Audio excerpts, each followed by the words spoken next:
Imagine you left a few minutes early for your lunch break, and this was your employer's response. A televised press conference to apologize for your, quote, regrettable act. Well, that's really what happened to a 64-year-old man working in Japan's Waterworks Bureau. It's not a secret that Japan has an unforgiving job culture. They even have a concept called karoshi, which means death by overworking. But does this much work?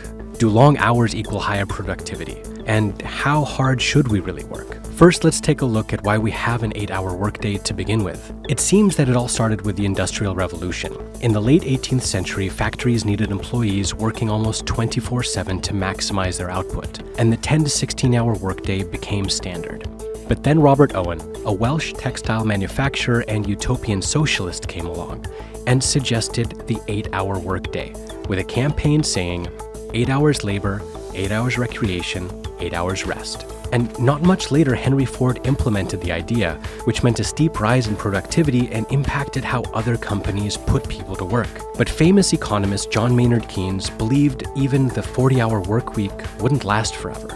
In 1930, he predicted that by today, we would only be working 15 hours a week, assuming that humanity would have essentially overcome the economic problems of scarcity.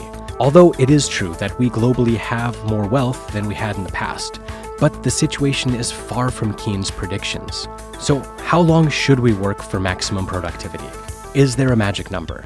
A lot of research has gone into answering this question, and it's hard to say what's an ideal number for working hours as people vary. But there is something that these researchers agree on. Long work hours are often counterproductive, and many times lead to terrible results such as burnouts, high stress, psychological, and even physical problems. What really matters when it comes to productivity is managing energy rather than time. As the famous author Tony Schwartz says, we actually have 4 different types of energy to manage every day. Physical energy, referring to how healthy we are. Emotional energy, how happy we are. Mental energy, our power to focus on something. And finally, spiritual energy, namely why we are actually working, our main purpose. So to be truly productive, it is crucial to manage our energy and our attention. As researchers have found, brains can't focus on a task for more than a few hours at a time. Similarly, some small Swedish tech companies are experimenting with a 6-hour workday.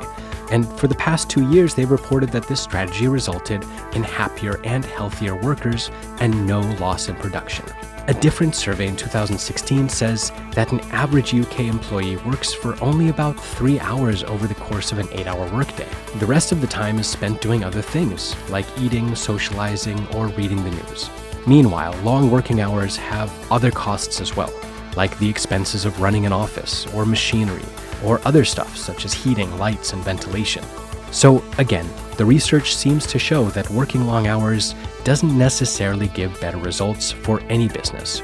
But is the corporate world prepared or willing to make a change?